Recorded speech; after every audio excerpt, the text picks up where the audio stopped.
Hai, kamu mau kemana, Dek? Aku mau ke kantor dinas PU. Pekerjaan umum, Bang. Ngapain ke sana?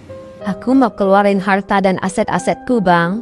Emang harta dan asetmu ada berapa? Hartaku ada 20 miliar. Tanah 10 hektar. Dan rumah ada 5 unit. Wow, banyak sekali. Kalau saya bisa kasih saran, kamu ke Bank Indonesia atau ke pihak berwajib aja. Lebih tepat, mereka bisa mengeluarkan harta dan aset-asetmu itu, Dek. Gak bisa, Bang.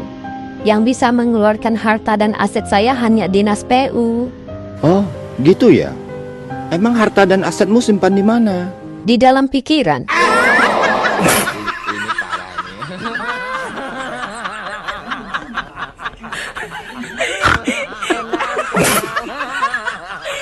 Maju.